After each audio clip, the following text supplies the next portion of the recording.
অসাধারণ, অসাধারণ, just mind blowing, কোনো কথাই হবে না। আমার জাস্ট মনটা এখান দিয়ে ছুঁয়ে গেল। আমার জাস্ট মনের এখান দিয়ে ছুঁয়ে গেল যে কমেন্টটা। আপনারা যে কমেন্টটা করেছেন, আপনারা দুজনে জাস্ট সেরা কমেন্ট করেছেন আমার লাইফে। ফার্স্ট ১ম আপনারা এত সুন্দর কমেন্ট করেছেন যে কমেন্টটা আমার এখান দিয়ে সত্যি ছুঁয়ে গেছে। তো আপনাদের জাস্ট কিছু বলার ভাষা আমার নেই। তো আপনাদের শুধু এটাই বলব যে আপনাদের জন্য আমার মন থেকে, আপনাদের জন্য, আপনাদের দুজনের জন্য আমার মন থেকে থাকবে অনেক, অনেক ভালোবাসার সাথে আপনাদের অসংখ্য ধন্যবাদও জানাই। আপনারা ভালো থাকুন আর সঠিকভাবে আপনারা কাজ করুন। আশা করি আপনারা এগিয়ে যাবেন। সাথে থাকুন, সাথে আপনারা চলুন। সেই হিসেবে আরও ভালোবাসাটা বাড়বে আপনাদের সঙ্গে। আর আরও একটা ভালো লাগা তৈরি হবে। প্লাস আপনারাও বড় হতে পারবেন সঠিকভাবে কাজ করলে।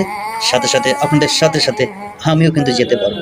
আপনারা সবাই সুন্দর কমেন্ট করার চেষ্টা করবেন। সেই হিসেবে আপনি যাকে কমেন্ট করবেন সে একটা গর্বিত ফিল করবে, তার একটা ভালো লাগা তৈরি হবে। সেখান দিয়ে আপনি তার কাছ থেকে কিন্তু একটা সাপোর্ট পাবেন। একজন মানুষের প্রতি যদি খুব